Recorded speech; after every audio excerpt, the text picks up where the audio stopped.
Paul did send me all of his questions ahead of time, but given that my ID is 3737, I didn't read them because I like to be surprised.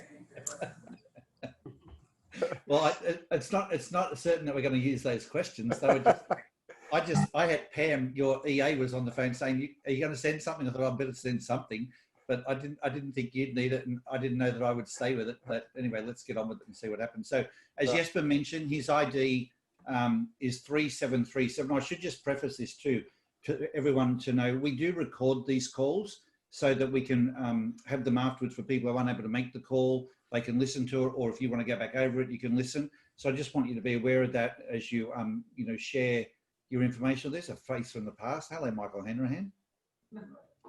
So thank you for joining. So let's get into it. So Jesper leads an organisation called Infoblox. I might just start this, Jesper, and then you maybe share your angle on it. But I first met Jesper back when he was a senior vice president at Cisco, at the top of the engineering organisation there. And they were a function within the business that was pretty dysfunctional at the time. And I came in not so much working for Jesper, but working with Jesper's superiors. And,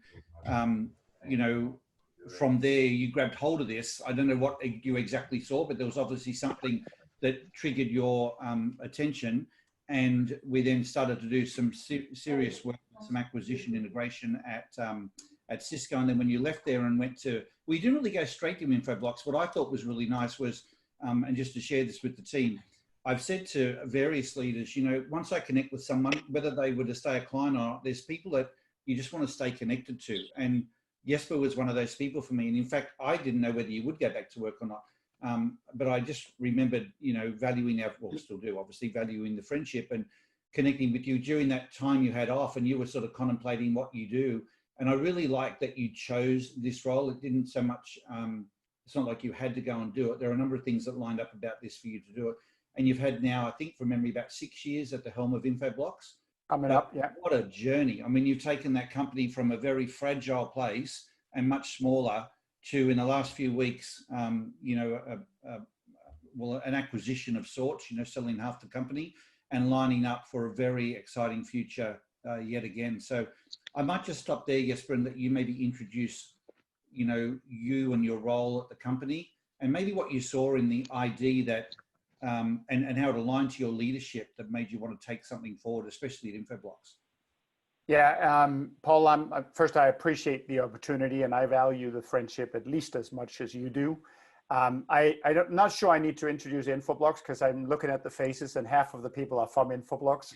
So no, joke aside. So it has been a great almost 6 years here. And just since we are talking about leadership, this is my first CEO role. And so you never know what you think about a CEO role. I've certainly had very large roles in Cisco and in Oracle before this one. My largest role at Cisco was actually significantly larger than this one, both in terms of people, which was like nearly 10,000, and revenue, which was $5.2 billion when I left. So size isn't necessarily what makes the role most fun or not, but it is my first CEO role. And to be honest, I love being a CEO and I love my role, and I have loved, maybe not every single day.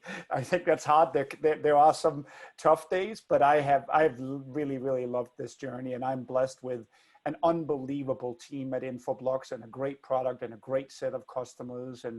And so we do, for those of you that don't know Infoblox, we do core network services. So I won't get into too much detail about that, but just think of us as providing some very core network services that power some of the largest companies around the world.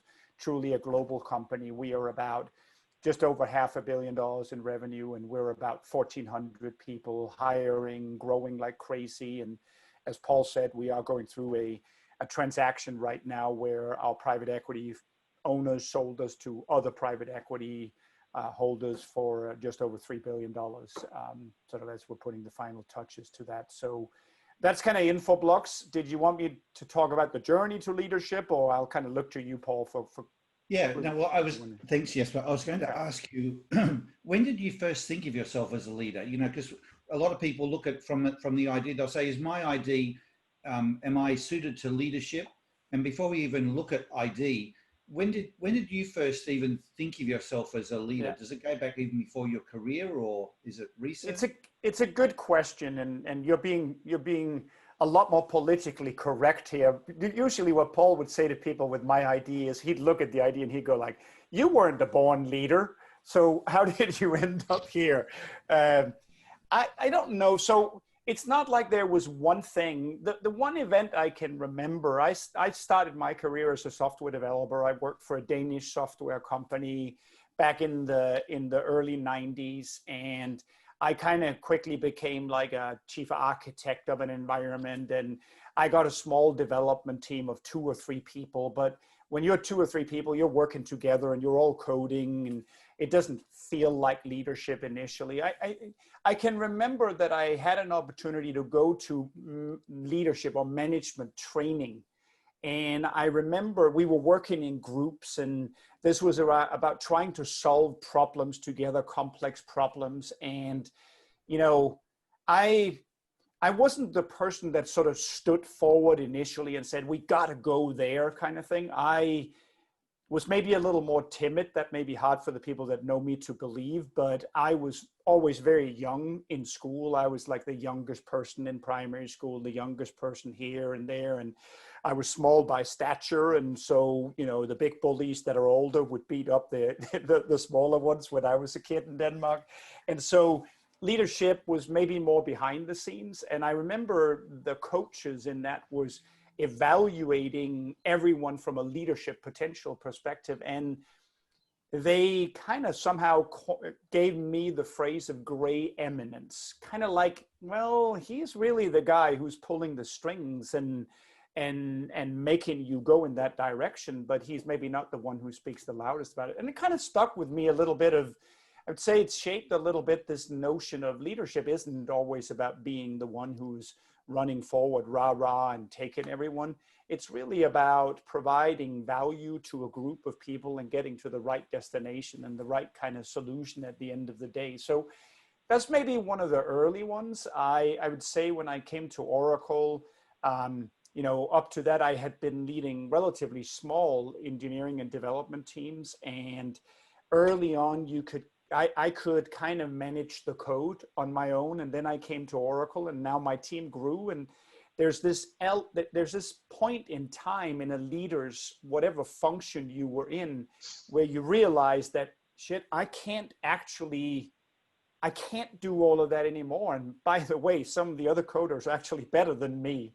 And you kind of have to let go of the detail and find a way of adding value at a management layer without knowing all the detail. That moment in my career kind of stands out as well. That was a great learning experience. And how do you add value and scale through people when you're a leader without knowing all the details? So those are a couple of the events that I would say kind of shaped.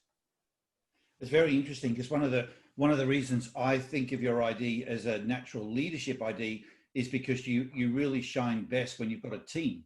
And, you know, and in a team, you tend to stand out and end up with that leadership role. But, you know, I guess would you say that's true for you, that when you think about, you like, given you're the sort of catalyst of many things, would you say you need a team around you? Do you feel that you're at your best when you've got a team?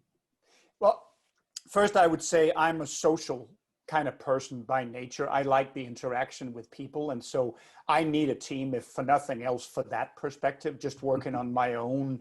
You know, after I finished my master's, I went to Imperial College for 3 years to kind of do a PhD. I'm one of these people that found a great job and didn't bother finishing my thesis, which is why I'm not a doctor. But from a work perspective, I hated that, because I was, and maybe I should have picked a different topic. I was doing highly mathematical kind of computer science, formal methods is what it's called. And as much as I love math, you're looking at formulas and theorems and proofs all day long, and that just wasn't me. So I think I need that interaction and that social aspect of it.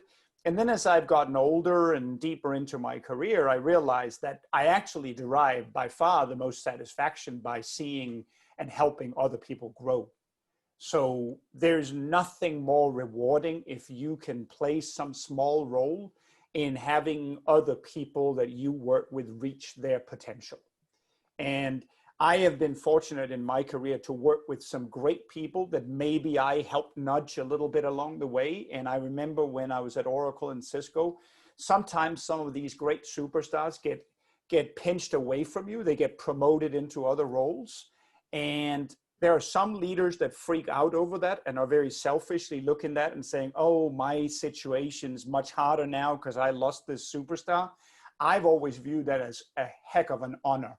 Like, if you can play a small role in having someone get to that level, I can deal with that and, you know, hire a new person and grow a new person. But to see those people grow into that, that's to me the most rewarding part of leadership and of teamwork. So that's awesome. So let's fast forward to, 11 years ago when you first did your ID. Yeah. So I don't know if we've had this conversation, but you probably had done a bunch of other things, assessments of different forms, just 360 feedback and so on. So what was it that grabbed your attention about the ID that's made you, and maybe it wasn't then, maybe it was something since, but now you're really quite a fan of what it stands for, and I know you know your ID and so on. So what was it that's really either grabbed and or kept your attention with it? That one is very easy for me, Paul. You said it sort of nicely. I was part of the engineering organization at Cisco, and I think you called us, it wasn't working super well. It was highly dysfunctional, just to be honest. It was not the right structure. We were led through this notion of councils and boards and multiple leaders, and accountability was difficult and so on. We had an engineering leadership team of, let's say, 10 SVPs, and we had committed to meeting every month for about 4 hours. And we were like, so this is an expensive meeting, right? In addition to these 10 SVPs or whatever it was, they're like, each of us brings 3 or 4 VPs. This is a big meeting, highly dysfunctional. We had a long list of things to work through, and we would get stuck on topic number 1. And the observation is the following. A few people were engaged and were debating this ad nauseum forever. And a few of us who just don't have patience for that and are deeply frustrated were on email. And prior to Paul coming in and helping us and teaching us about IDs, I could not put words on why that was, and neither could anyone else. It turns out now that I've been working with IDs and with people for a very long time, we are not similar in ways that our instinctive drives are inherently different. And so the people that were debating this ad nauseum, and not surprised to all of you that know ID, were very high verifiers. They had a need to ask a lot of questions before they could commit to their part of whatever it was we were trying to coordinate. And some of us are inherently, those of us that are avoid complete and high improvise, just get bored stiff with that. And we're like, God, why do you need to ask 10 questions? Can we just get on with it? Can we just assign these things and get on with it? It's not that that's right and the former is wrong. It's the fact that neither side had an appreciation of the other side. The high verifiers couldn't for the life of it understand why we would be so impatient and why we couldn't just engage in a meaningful conversation about this. And those of us that had my profile were like, I cannot believe they feel they have to have every single question answered now before we can move to the next of these 50 topics. And so we were highly dysfunctional until Paul came in and taught us ID, and that helped both sides. All of a sudden now, the high verifiers became aware that maybe I don't need every single question answered in this first section. Maybe I can limit myself to half. And for the rest of us, okay, maybe we can be a little more patient and actually engage in it. And we found a better, happy medium. And I'd say that one of the reasons why I've become such a big fan is that dynamic exists in every single team. And so the more you are aware of your own ID and of the IDs in your team and how they complement each other and how they contrast each other. Like in Infoblox today, I know one of my leaders is very high verified. She's an 8. And so when I have something we need to discuss and I tee it up, I immediately go like, okay, what's your question? Because I know she's bursting with questions to ask, right? And so that's kind of how I got introduced to it. Okay. Okay, that's really cool. And then what about for you personally? What stands out to you as to what you've learned personally? You know, is there something you've got as an insight for yourself, about your leadership style? No, it's probably validated a lot of what you already knew, but is there something that was significant for you personally? I think it's just helped me become more self-aware. I think we naturally become more self-aware as we get older, but it helps put more of a vocabulary of why we act the way we are and why we are. I have intuitively known, when I think back through my career, that my happiest moments was when I was thrown into deep water in something that was an area where I might not even really have had a legitimate reason to be. But I just happen to love those scenarios. That's why I'm 7 on improvise, right? The harder it is, the more politically charged, the more chance there is of failure. I love those situations. I just do. It's not right or wrong, but knowing what high improvise means, and that helps me understand why I do that. And frankly, it has helped me a lot in the latter stages of my career, because I didn't and I don't want to put myself in scenarios where I'm not in my stride. I am never going to put myself in a situation where I don't have an opportunity to improvise. You could pay me all the money in the world, I'm not going to do it, because I'm just going to be miserable, right? So it's more that self-awareness. And maybe just anecdotally, so that you don't feel like you control the entire conversation, Paul, I'll tell you that as Paul has become a friend of mine, you know, one of the things I've enjoyed doing is, as I've hired people, is I've told them, talk to Paul about what it's like to work for me, because he knows me really, really well. And he's brutally honest if you haven't worked with Paul yet. And that's been very helpful. It's much better for people that are working for me to hear from Paul what it's like to work for me. And one of the things he tells them is, and you can see that from my ID, is if you are working on a presentation for Jesper, and you go into his office and you say, can you provide me feedback on this presentation? He will provide you direct, brutally honest feedback, because he's 3737, right? So that's his ID. So if you can't take that, then don't go ask for that feedback. If you need to brainstorm or you need a pat on the back, then go into his office and say that, you be explicit. You need to brainstorm or you need a pat on the back, then he can do that. But don't ask for feedback if you don't want it. So I think it's a great example of being true to your ID, understanding your ID, and teaching the people in your team what your ID is like. Because that's actually even more important in some ways, because it's in that interaction it can really help. It's so interesting you just said that. Yes, I was on a workshop with a large team yesterday, and we're actually we're meeting with the leader and we're planning the workshop for next week. He said, oh, I don't know whether we need to spend as much time talking about me. I don't want it to be all about me. And I'm like, it's all about you. The amount of noise around you as people are trying to figure you out and how to work with you, and they get sidetracked by all of that. So helping them understand the leader, you know, a leader particularly who casts such a big shadow, I think it's a really important thing to do in a team, to your point. You used the phrase before, being in stride, you know, and sufficiently self-aware now that you just wouldn't even take a role on that was not going to be challenging and keep you in stride. When we talk with teams, we often talk about, you know, on a scale of 0 to 10, whether you're in stride or out of stride, and we call that the peak performance indicator. And I've, again, I don't know if we've talked about this, but I've observed you being quite a fan of that exercise. Like, even if I'm not in the room, you tend to run that survey yourself, you know, and just ask people, what's your number? But I do recall, we've also had some fun. I remember when we did that exercise with, I think it was NDS and Stuart, you know, our friend who was a 2 on the scale. I'll never forget that experience. No, I won't either.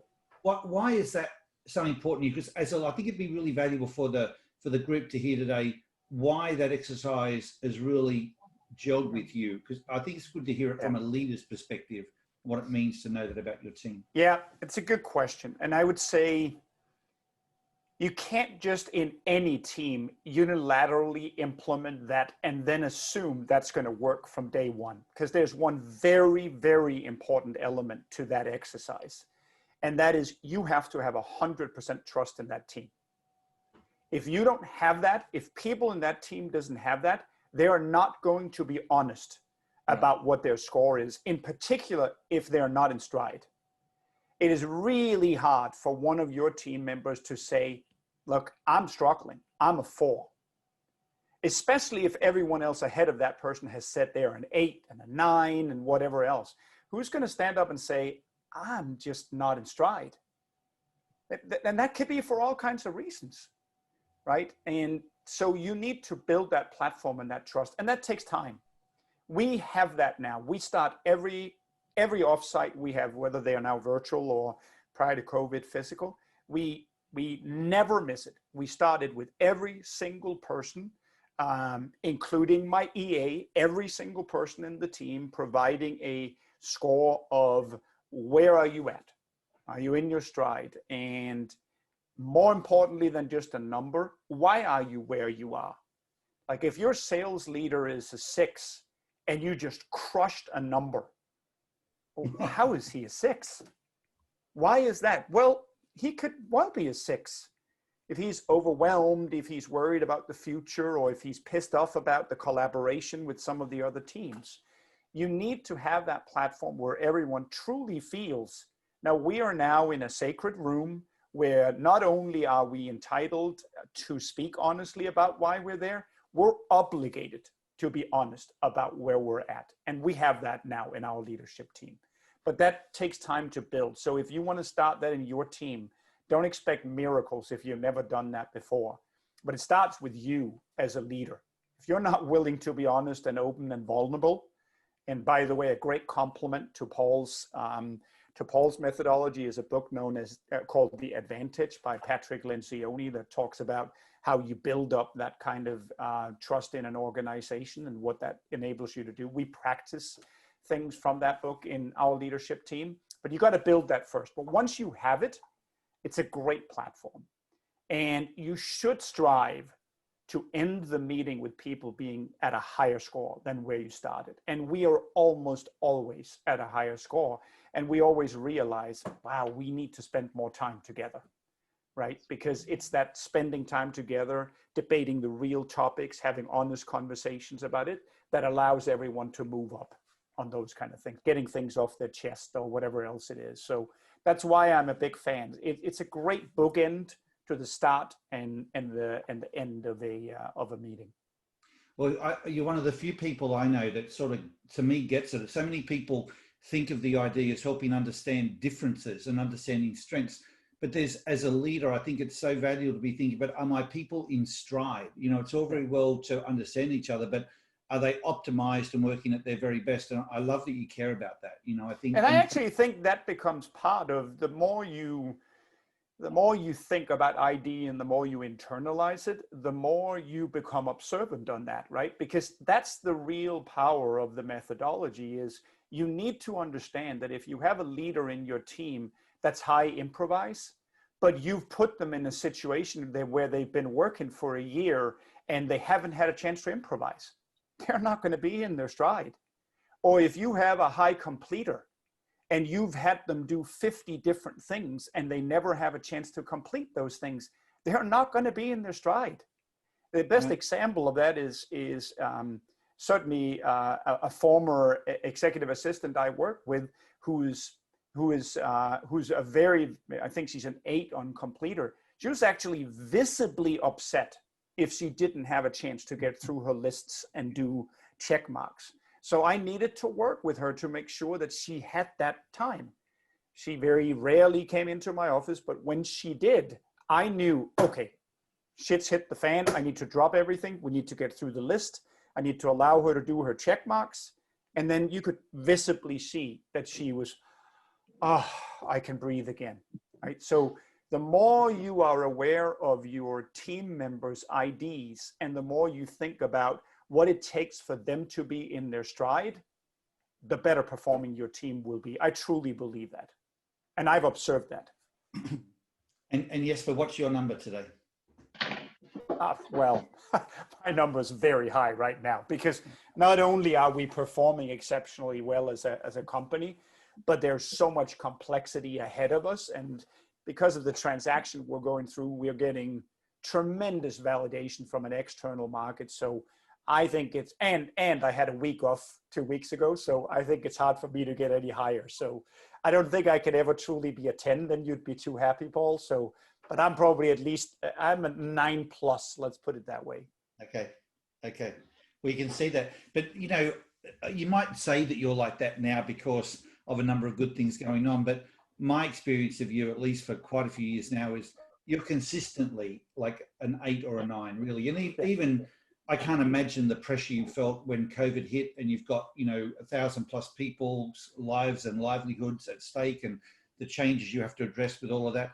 But without us even talking about it, I'd be confident you still navigated that from at least like an 8 out of 10 in terms of being in stride. But how do you do that? Like, what do you do to make sure you're on your game each and every day like that? Is it a conscious thing that you're aware of and intentionally do? Not really, but it's important then that you understand my ID and my career. The harder it gets, the more I'm in stride. It's just the way I'm wired. It's not right or wrong. It's not that I'm a superhero in any way. I just love complexity. And I could not do a job that wasn't complex. I couldn't. If there wasn't a huge challenge, I would be bored stiff. Every time I have changed career, it's been because all the problems, at least in my mind, were sort of solved and weeded out. And now it was time to kind of just execute and stay in that execution mode for the next 2 years. And that's the end for me, because now it's not fun for me anymore. So when you love these challenges into my daily life, whether it's COVID or whether it's, you know, difficult programs or whatever it might be, that just energizes me. And that's just how I'm wired. And that's not right or wrong. It just is. And so if you are wired that way, you tend to seek those situations. And it is funny because the more you then experience them and experience some success, which I've been fortunate enough to do, you develop the confidence that you're actually pretty good at it and that you can come out of that in good shape. Not perfect, because no one's perfect, but you kind of develop that confidence, and that makes you seek those situations even more. Thank you. I should just let the group on the call today know that I will open this discussion up for some questions. I thought I'd just kick off the discussion and extract a few things from Jesper regarding his leadership experience. And then in another few minutes, I'll open it up for questions from the rest of the group. So if you do have questions, you know, you're welcome to ask them then, or maybe think about them. I thought I'd just share that now for those of you who like a little bit of time to think while I continue on with just a few more thoughts from Jesper. Jesper, one of the things that's come up a lot through COVID is people are saying the pressure now when they're working from home so much of not having boundaries, you know, like work and home, it's all a big grey area now. You're someone that I've observed, I think you've done a really good job of like what I would just call life balance, you know, of you, as you said, you just had time off, and I'm sure it was real time off. It wasn't, you know, time away, but still working. You seem to be very good at whether it's looking after yourself fitness wise or time you have off from work, even in a really demanding role. What's behind you being really clear and sort of fairly strong about your boundaries? And I do think it's funny for the rest of you. Paul always gives me a lot of credit for having great work-life balance. If you asked my wife whether that was true, she'd say, what? Not at all. I'm always working. But I think, so a couple of thoughts on that. And maybe another joke as well. I think it's because Paul and I are friends on Facebook, and he always sees me posting when I finally am of nice pictures from around the world. So no, leave that aside. So I don't think I'm really better than anyone else, Paul. I do have a few things I'm pretty religious about. Like one is my workout routine. I think in executive jobs and pretty much in any job today, for you to bring your best self and to have the energy that's required, you have to actually invest in your own well-being, your fitness, eating well, sleeping well, whatever else it is. And so I'm just pretty religious about that. I work out pretty much every day, and I know myself well enough that if there goes some time by where I can't do that, I get awfully grumpy and I'm not very nice to be around. So I am pretty religious about that. Work-life balance. Look, I have spent a lot of my career where I was on the road and not home when my kids had rehearsals or school nights or whatever else it was. So I certainly feel like I've paid my dues. What I have tried to do is be present where I am. I've seen a fair amount of people in my career where when they are not working and parenting, they're not actually parenting. They're kind of, especially now that we have mobile phones, kind of still working a little bit or whatever. I've always tried to, like, when I'm parenting, I'm parenting. I'm there. And I think that's really important. When I'm working, I'm working.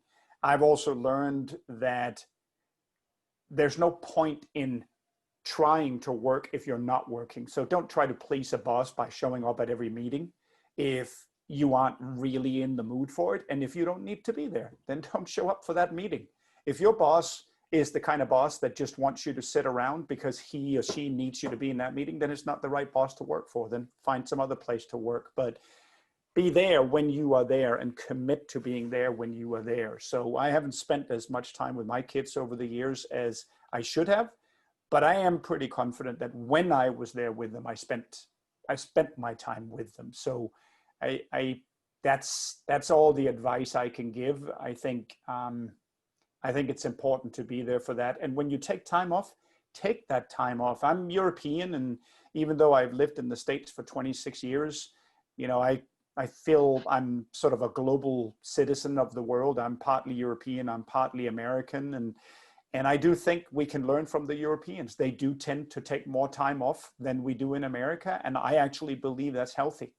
I think people do need to take time off, and they truly do need to take time off and reinvigorate through that. And so that's kind of all I can say on that. I do not consider myself to be the subject expert on work-life balance, but that's my view. That's still great insight. I had a friend of mine said to me, his sole goal this year was to learn to be much more present, you know. Yeah. And although it's a simple principle, I think it's a very significant point. So yeah, thank you for sharing that. Just shifting gears to talk about more what you've done with ID at Infoblox across the entire group, because although we've worked with large companies and taken the ID through thousands of people, one of the benefits you've got at Infoblox is you are at the top of the tree, and you've made the decision to, you know, promulgate it through the entire organization so that it is a language when people join, just to put everyone in the picture. And Jen Campbell, who's on the call, is the coordinator of all of the work that happens in terms of onboarding new people into the company and so on with the ID. But what's it like having the ID as a language within the business? I think so. Look, I think if some of you are earlier in this journey, and like you said at the start, Paul, not everyone is equally where we are on that. First, I think you have to allow people to experience ID and to learn it in their own way. You have to provide the facility and the ability for people to do that. We learn in different ways and at different pace. And I can't say that everyone at Infoblox is as convinced about ID or thinks as much or intuitively about ID as I do, but we give people the chance to do that. And we do invest not only in the ID and in teaching people around it, we invest a lot in learning, in teaching, in leadership at Infoblox. Part of that includes, for some of our leadership teams in my team and below my team, to have Paul and some of Paul's people come in and act as meeting facilitators and coaches from time to time. That's a part of our friendship, Paul and I, that I have really enjoyed. And I'll give you credit on that, Paul. I've literally never met a person who has as good of a read of people and the mood in the room as Paul does. So if you have a tough dynamic in your team and you have a chance of getting Paul to actually leave Sydney from time to time and come visit with you wherever you are, he is phenomenal about that. And I say that respectfully because he is very good at bringing things out of people. I've never met a person that can address really uncomfortable situations in a way that makes it comfortable. Paul has an ability to call people out and say, why are you not participating in this conversation, without that person feeling hurt or singled out in a way. And I think that dynamic is as important as the methodology itself. It's not just having an ID and you understanding your ID, it's how do you leverage ID to work in your teams. And not every team does that equally well at Infoblox, but we give them the option and the opportunity. Some people use it a lot, swear by it, other people don't. And I think it's very hard in an organization of 1,400 people to have everyone do that. I know Paul sometimes is on my case, hey, we can do more here, we can help you with this. And I know they can, but there's only so many hours in the day. So I like it as part of a tool set, part of numerous things that allow your employees to be as aligned, as productive as they possibly can.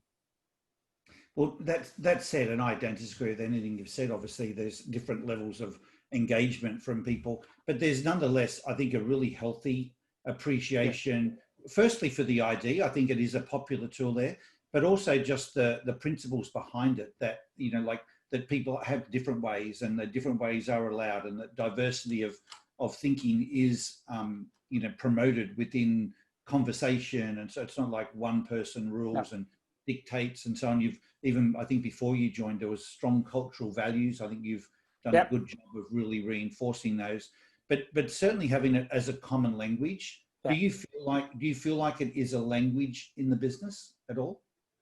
I think it is, but again, selectively. You can find groups like our engineering group really doesn't use ID a lot.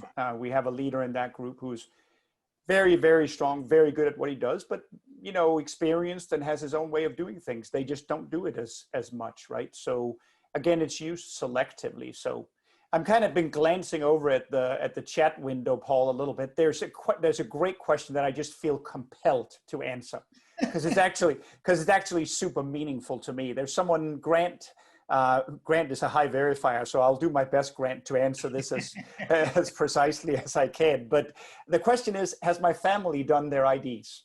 And the answer is yes. And I will tell you, it was profound for two of my family members. So I'm married to Birgit, and I have two daughters. My oldest, Christine, is 29 years old, and my youngest, Marie, is 25 years old. And Christine never really kind of got into it and didn't really complete it and sort of left it on his own. But for my wife, Birgit, she completed it. Her ID is very similar to mine, interestingly, only like literally one digit apart. But what was incredibly insightful for her was Paul volunteered to spend a little time with my wife, sort of just on the phone. And just based on ID, he could pinpoint accurately to her what she required to be in stride. And she highlights these things to this day.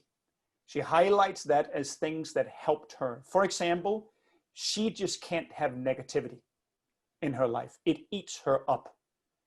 And that really helped her, that she knew that. My youngest daughter, Marie, is a high verify. And so she now understands why, as she was, you know, she finished her studies this summer, but as she was in school, she now understands why she has to ask the professor a lot of questions.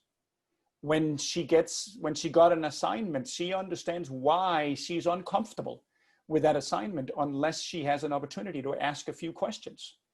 But the fact that she now knows this, if she doesn't get that opportunity, helps her overcome that, right? She's more like, okay, I'll find other ways to get these questions answered. So yeah, I'm really glad my family did that. We often actually talk about ID and sort of what it does. So if you have that opportunity, it was profound. I'm not kidding you, it was profound for my family. So. Thanks, Jesper.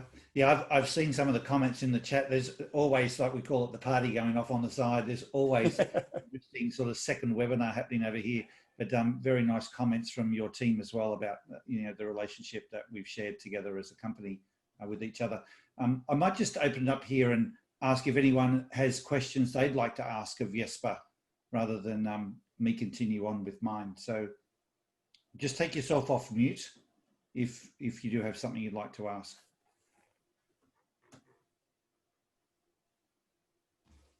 Please don't be shy. Well, it's Mike here. Hey, Mike. Yeah. Hi. I just would love to know, as much as you can, tell us how you go about embedding the language in the team.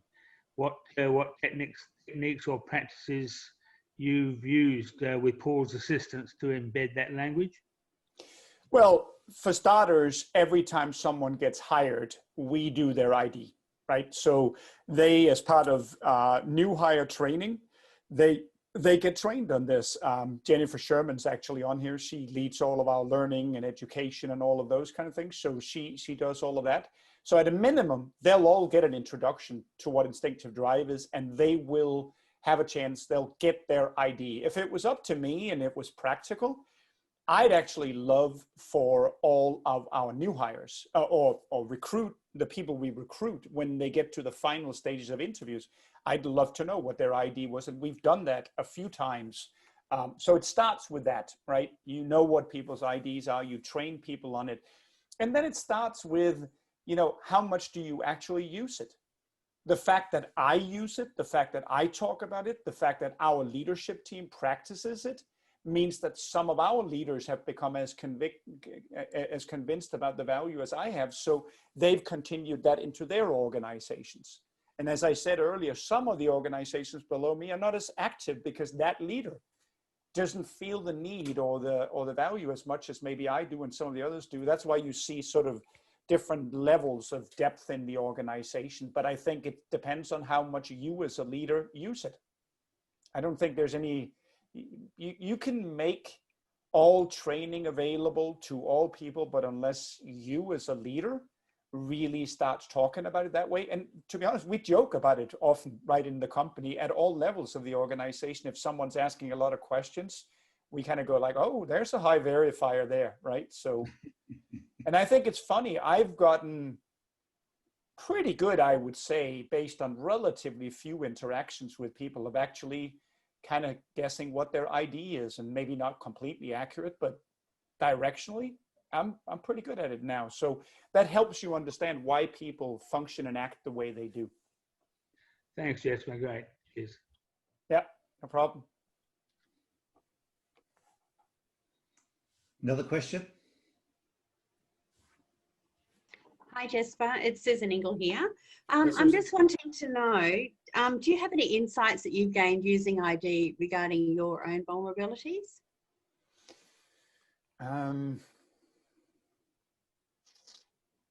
That's a good question. I would say the fact that I'm an avoid complete is a vulnerability.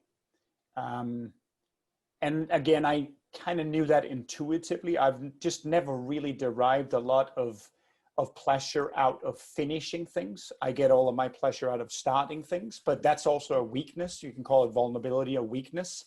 And that means I need to surround myself with people that can complete things. It's a constant discussion actually in my leadership team, because we are generally, we lack completers in our team, and that's a problem. And I actually think it's a leadership problem, not just at Infoblox and globally. More and more of us are either improvisers, or we have a lot of high verifiers in the company, and that's maybe natural because there's so much complexity, but the lack of completers that worries me.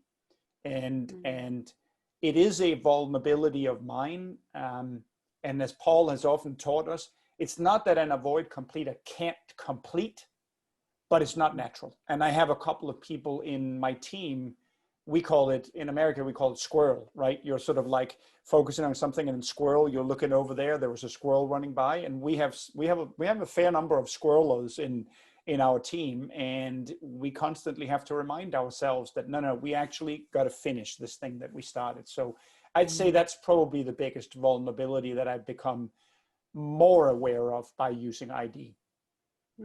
Okay, thank you, Jesper. Yep. Yes, but there was an interesting question in the chat about whether you've noticed a difference in the teams that do embrace ID, or the leaders that do and those that don't. Is it that sort of black and white, or do you see other factors that stand out to you? That's actually a great question, because I'm a very, very data-driven guy, and I don't feel we have great data.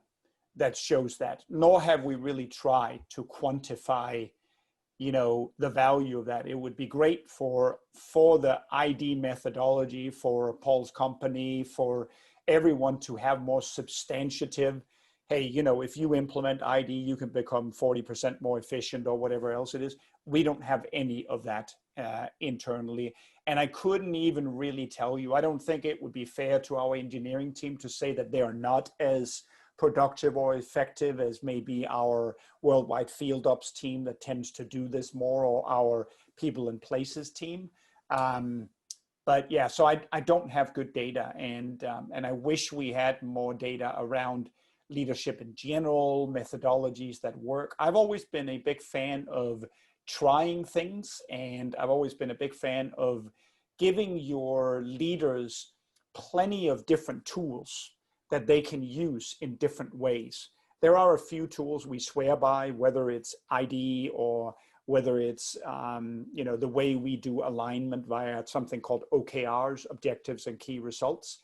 But other than that, we have monthly leadership meetings that Jennifer leads, where we invest guest speakers to come in, and they have all kinds of different ideas and methodologies that we encourage our different leaders to try at their level, and if it really works, bubble them up and share all the good experiences. So no, not as much data as maybe would have been great to have. It's a great question. Yeah. We should explore that.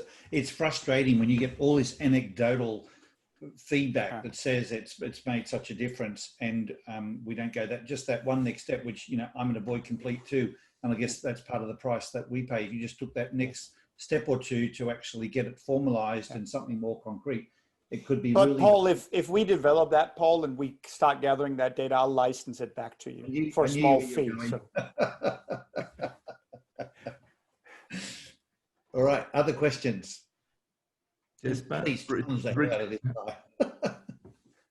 Jesper, it's Richard Carlton here. I've just been doing a bit of communicating in the chat with Pam, and I think she's that, well, I observed clearly an asset to you with that 7 incomplete. Can you describe your relationship with her, and maybe even Pam might want to say something as to how the two of you best work together? Pam is 5'6", 7'3", right, Pam? I could have cheated and looked in the chat window, but yep, I wanted to. Is that right? Okay. Yes. Yeah. So how do we work together? This is interesting. I'll give my perspective, then you should give yours, Pam. So I think my job is pretty complex, and I have a lot of things on my plate. And what Pam does really, really well is not bother me. And so, you know, she is responsible for managing a very complex schedule, not just for me, but for our team as well. There's a lot of coordination. Because she's my EA, she also kind of serves as a lead EA role. There are a few of our other EAs that I see that's on the call here as well that Pam works very closely with, and she tries to create coordinated events for our EA group. So for example, they had Paul on, I understand, like a few days ago to kind of speak to them as a team. So she has a lot of different tasks. I know that Pam is an avoid improvise. So, you know, I don't try to throw her too many like things way out in the left field kind of things. She likes completing things. So she gets a lot of satisfaction out of putting a great offsite together that we all like, and where everything is running like a well-oiled machine. I like the fact that she is actually sort of fairly neutral from a verifier perspective. So she doesn't ask too many questions when there are new things that are coming in. So I think the relationship between an executive and the EA is a very, very, very important and critical relationship, because it's a relationship of that has to be based on a lot of trust. Pam can't be effective unless she has a relationship with my wife. She has my personal credit card information. She has contacts to my financial advisor and my tax accountant. And I need to have 100% trust in her. And I do. And that takes a little time to kind of work up and put together. But I think we found our stride pretty quickly, and I've enjoyed the relationship. Pam, I'll sort of leave it to you. And you can, you know me, so you can be critical on things that I do if you want to as well. So. Oh no, no, I love working with Jesper, and actually from the beginning I thought we had a great working relationship, because I know he's very busy and I try to keep things really simple when we're communicating, not make it really wordy so he could just get through things and move on. So I try to, if I have to ask something, keep it very simple. And no, I think that, I mean, it works really smoothly. Yeah, and I've learned a lot actually through Paul's ID, that I do, yeah, like I'm not one who, like if something new gets thrown at me, I don't just jump on it. I have to take a minute to kind of absorb it and then kind of get it in my head, like, okay, I could do this, and kind of organize my thoughts before I react. So I've kind of learned that about myself, that that I have to just step back for a moment and take it all in, and then I'm like, okay, I can do this.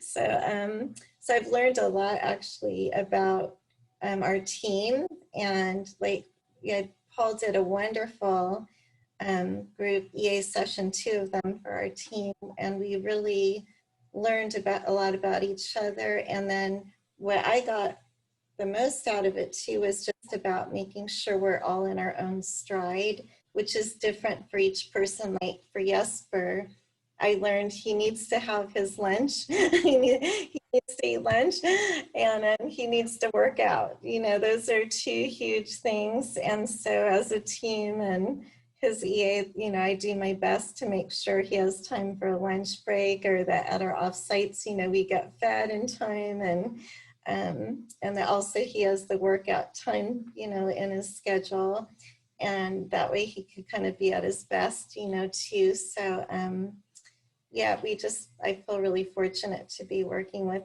Jesper and our team. And I think the ID training has been invaluable to us. Paul also came to one of our offsites and spent a few days with us, when I think that we were kind of all at that time maybe feeling a little more disconnected, I guess, as a team. And I feel like it really brought us together. So yeah, I just highly recommend the ID training, and yeah, for not only your work relationships, but like what Jesper was saying, your personal relationships too. You really learn a lot just about understanding each other and how to work together most effectively. So thank you, Paul. Yeah. It's actually it's a running joke in the company whenever pre-COVID, when I would travel, that Pam's very first instructions to my teams would be, Jesper has to have lunch and there can't be any cheese. No so cheese. whenever I walk in, there's no cheese and the lunch is ready. So, you know, Paul, I know that you're interviewing me, but I have seen an ID as part of these participants that I've never seen before. And I'm dying to have that person explain what that's like. I don't know if we can take a detour here, but Gail, 4229. I've never seen that ID. Your life's got to be hard. Actually, yes. I've never found that ID either. No one else has ever showed up with it. Yes, I'm obviously, unlike you, yes, I love high energy, and yes, I love everything, but because of that, I'm so different with that low authenticate. Yes, I lead a team. Because I'm an accountant by profession and a tax accountant by choice and superannuation, which means it's very clear cut, very focused, right answers. There's not a lot of movement. And of course, all my team are verifiers and completers. Yeah. Except for my daughter, who is a 5537. So she can kind of get on with everyone, whereas my 2 and the 9 pull each other in all sorts of directions, and the 2 on verify. I was thinking as I was listening to you, you know, I run meetings every week because we're all working from home, and it just struck me, why don't I do an agenda? I have scribbled notes in my book, they obviously need an agenda, and I hadn't thought of that. So next week they're going to get an agenda.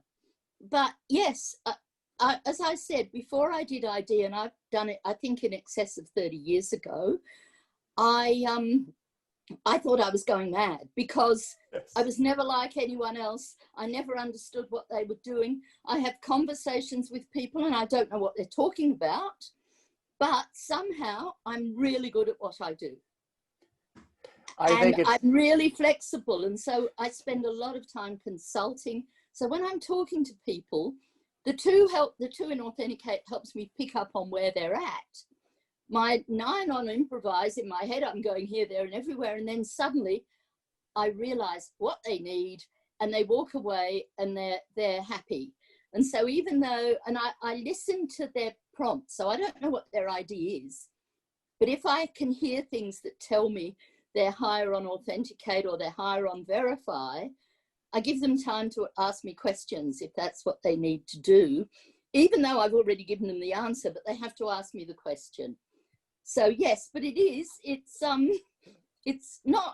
fun. I mean, I love it. And as I said last week, I'm nearly always 9 or 10 in stride because now I know I'm me, I'm fine. Yeah, oh, that's awesome. And I'll go out on a limb here. Excluding anyone at Paul's company, including Paul, that has access to the database, I will challenge anyone. If you can find an accountant that is 2 in Avoid Complete and 9 in Improvise, I will pay you $100. I think that's unique in the world. So back to you, Paul. Thanks for sharing that. It pretty much is. No, thank you. Yes, but look, guys, we're pretty much at the end of the time, and I've just looked at some of the chats. I want to give a shout out to the heckler of the day. Has to be Linda Harris. I mean, you tried damn hard, Linda, to put Pam off. You did a great job, but you were really commendable, Pam, and thanks for the lovely comments. And I love the dynamic at Infoblox. I mean, as you can tell from both my relationship with Jesper and even the number of people on this call, there are a lot of people that have gained a great deal of value. And it's, Jesper, I want you to know, I don't know whether they would share this with you, but you know, in addition to the difference it's made for the company and even just like for you and your leadership team, it's made a hell of a difference just at a personal level for a lot of people just learning about themselves. And like Gail just said, you know, once you learn, hey, it's okay, it's me, it's who I am, and I can be at my best like this, you know, it's liberating for people. And I think for a lot of people, in addition to everything else they've gained at Infoblox, just learning about who they are and how to be the best version of themselves has been one of the most wonderful gifts you've been able to, you know, indirectly even make available to people. So please always take that with you, you know, knowing that difference that you've made. And to those of you who are from Infoblox and have joined the call partly for your knowledge of ID and increasing that, and just out of support to Jesper and you know, his leadership of you, I think it's really wonderful to see you on the call, and we really appreciate the relationship. So, and to everybody else, there's been some really lovely comments and really supportive notes in the chat. Thanks for taking part. Thanks for your questions. And we have in a month's time, I have Craig Alexander, the World Ironman champion. So he'll give you a really interesting perspective from a sport and fitness point of view, and how you can use that in business as well. I'm sure that will be really interesting again. So Jesper, thank you for giving up a very valuable hour of your time. And thanks for having me, and thank you for putting me before Craig, because it would be a hard act to follow the 4-time world champion in Ironman. So I appreciate going first. No, this was good. I appreciate it. Thanks, Jesper. Thanks, everybody. Have a great day. Take care. Bye, everyone. Bye. Thank you, Paul. Thanks, Pam.